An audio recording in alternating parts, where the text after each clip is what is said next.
right, you are back with comedian David Boyle, and I'm quitting alcohol. So I didn't die today, unfortunately. I had psyched myself up for the possibility of death yesterday. I wrote farewell letters and I fucking cried my eyes out. And then I'm like, bring it on. Well, I wasn't 100% bring it on.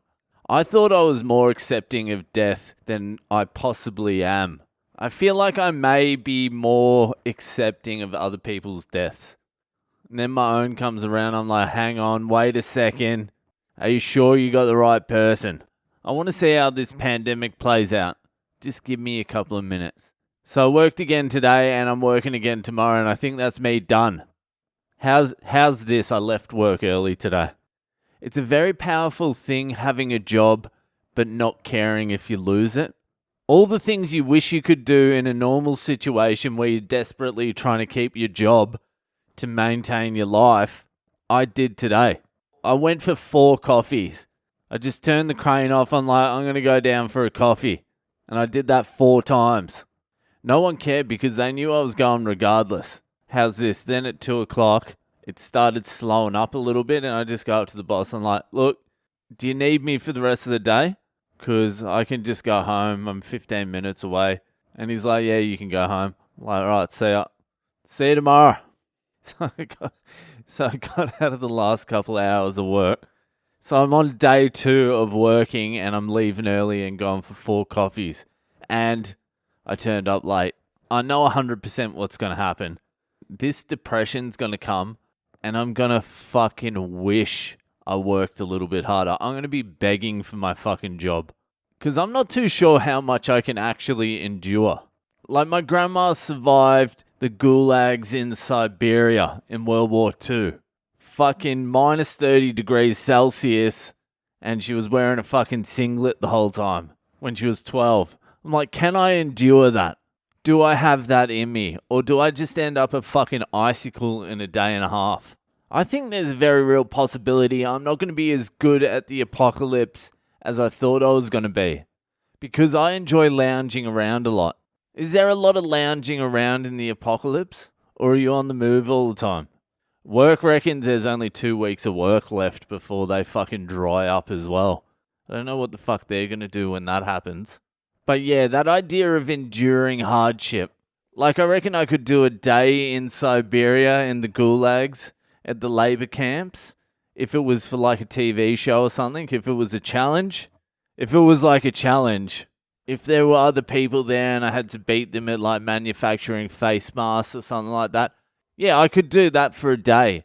But could I do the labor camps with no cameras and no end in sight? Like, you don't know how long you're going to be there. You could be there 10 years.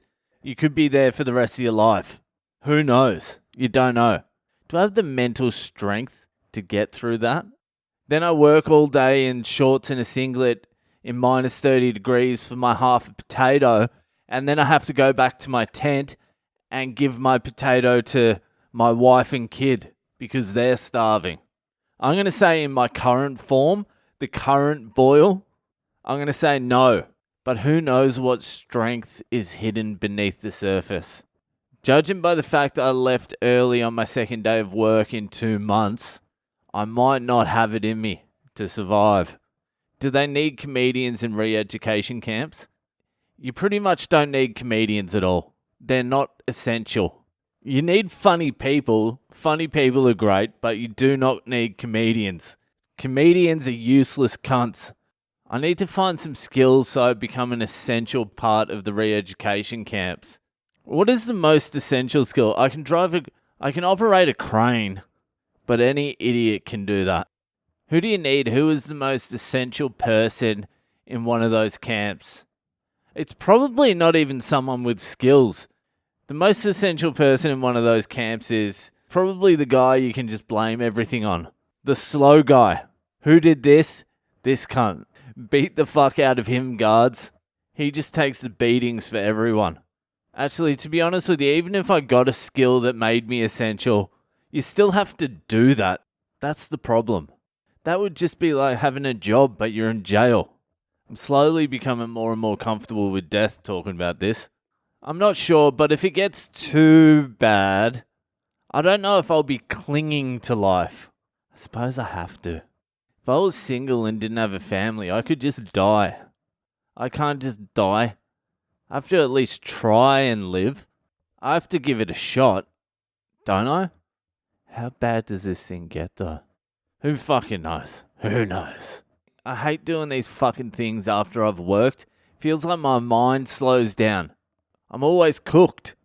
Well, I'm working tomorrow, and with a little bit of luck, that could be my last day of work ever. How long have I been saying that for? Like 6 months now? Feels like it's been a long time. Anyway, that's it for me tonight. I gotta fucking work tomorrow. Add me on social media. I'm Boyle Comedy on Instagram, Facebook, and Twitter. Subscribe to the podcast. Rate, review it. Tell your friends about it. And I'll see you the fuck later.